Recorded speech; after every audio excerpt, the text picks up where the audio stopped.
জলপাইগুড়িতে বাড়ির মশারির জালে ধরা পড়ল 12 ফুটের পাইথন। জলপাইগুড়ি শহর সংলগ্ন ডাঙ্গাপাড়া এলাকায় সোমবার সকালে ছড়ায় চাঞ্চল্য যখন এক বাড়ির মশারির জালে আটকে পড়ে বিশাল আকৃতির এক বার্মিজ পাইথন। বাড়ির মালিক হঠাৎ অদ্ভুত শব্দ শুনে বাড়ির বাইরে এসে দেখেন মশারির জালে গুটিয়ে রয়েছে বিরাট সাপটি। খবর পেয়ে স্থানীয় সাপপ্রেমীরা ঘটনাস্থলে পৌঁছে দীর্ঘ সময়ের প্রচেষ্টায় পাইথনটিকে মুক্ত করেন এবং বন দপ্তরের হাতে তুলে দেন।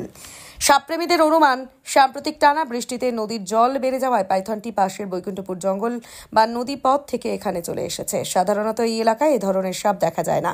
সৌভাগ্যবশত পাইথনটি কাউকে আঘাত করেনি এবং নিরাপদে উদ্ধার করা সম্ভব হয়েছে।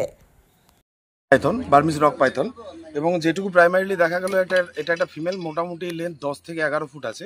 এখানে জালের মধ্যে আটকে গিয়েছিল, তাই এখানকার স্থানীয় বাসিন্দারা আমাদের খবর দেয়।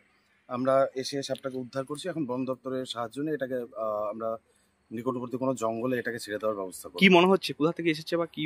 এই এখন চারিদিকে যেহেতু বৃষ্টি হচ্ছে, জলে ভরে আছে, হতে পারে যে পাশে যেহেতু নদী আছে, নদী দিয়ে আশেপাশে কোনো জায়গা থেকে ভেসে আসার সম্ভাবনাই মনে হচ্ছে অনেক বেশি আছে। কারণ এত বড় সাইজের সাপ এখানে যদি আগের থেকেই থাকতো তাহলে অনেক আগেই চোখে পড়ার সম্ভাবনা ছিল। যেহেতু পড়েনি, ওই জন্য মোটামুটিভাবে ধরে নেওয়া যায় যে এটা আশেপাশে কোনো এলাকা থেকে নদীর জলে ভেসে এসছে। আপনার নাম আর পরিচয়টা? আমার নাম শ্যামাপ্রসাদ পান্ডে, আমি স্পোরের সিইও।